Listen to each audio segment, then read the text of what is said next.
안녕하세요. 닥터공TV 이용주입니다.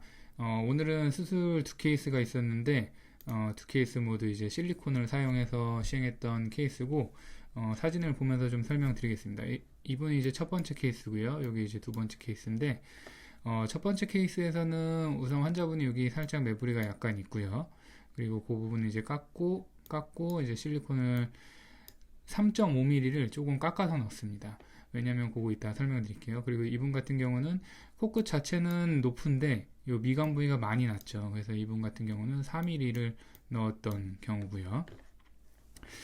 일단은 제가 기능코성형 미용 부분 영상에서 설명드렸듯이 매부리가 있는 경우에는 보통 이제 실리콘을 안 넣는 경우가 많습니다. 근데 이분 같은 경우는 전형적인 이런 식으로 코가 나오는 매부리가 아니라 그냥 이제 여기가 약간 울퉁하고 상대적으로 이 부분이 이제 들어가 보이는 그런 매부리라서 이런 경우에도 실리콘을 그냥 넣으면 실리콘이 여기서 꺾일 수밖에 없기 때문에 이 부분을 조금 손을 봐서 깎아내고 실리콘을 넣어야 됩니다. 그리고 깎는 거를 이제 우리가 뭐 완전히 다 이만큼을 도려낼 수는 없기 때문에 어느 정도 적당히 깎고 그 꺾일 것 같은 부분에서는 실리콘도 또 위에를 깎고 해서 적당한 높이의 실리콘을 삽입을 해야 됩니다.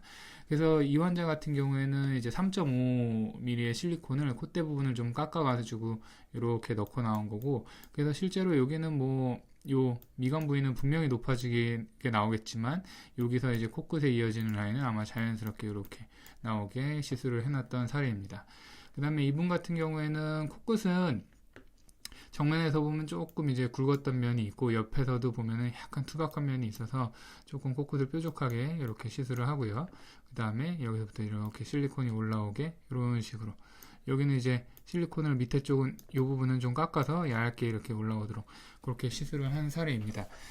실리콘을 넣어서 시술을 하게 되면은 시술도 뭐 간단해지고 결과도 좋긴 하지만은 뭐 아무 케이스에서나 다 실리콘을 사용할 수는 없고, 낮은 코나 뭐 그 다음에 이제 조금 이런 미간 부위가 낮은 경우에 좀 사용을 할 수가 있습니다.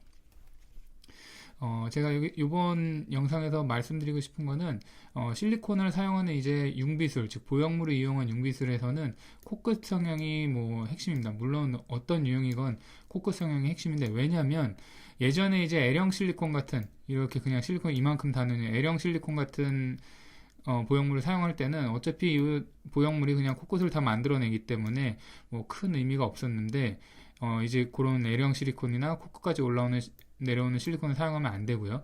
그래서 결국은 이 부분, 요만큼은 이제 본인 조직으로 만들어내야 되는데, 이제 본인 조직으로 만들려면 결국은 채취되는 연골량이랑 그 다음에 이제 연골의 강도, 그 다음에 또 이게 이제 하위 측변골이 이런 식으로 이렇게 들어있거든요.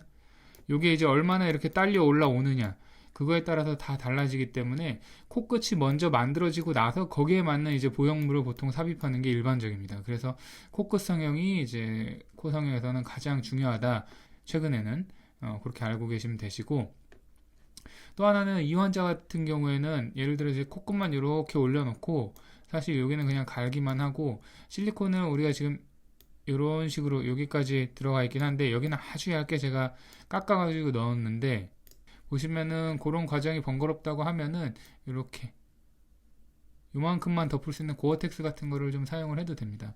고어텍스가 뭐 예전에는 되게 뭐 제거가 어렵다 뭐 이런 얘기가 많았는데 실제로 뭐 제거하기가 그렇게 어렵지는 않습니다. 그리고 비교적 자연스럽게 표현되는 면도 있어서 고어텍스를 사용해 보는 것도 좋았을 거라고 생각되는 사례입니다. 예, 오늘은 이제 실리콘을 사용해서 시술한 두 환자의 이제 예를 가져왔고 심플하게 끝났던 사례였던 것 같습니다. 또 다른 영상으로 찾아뵙겠습니다. 감사합니다.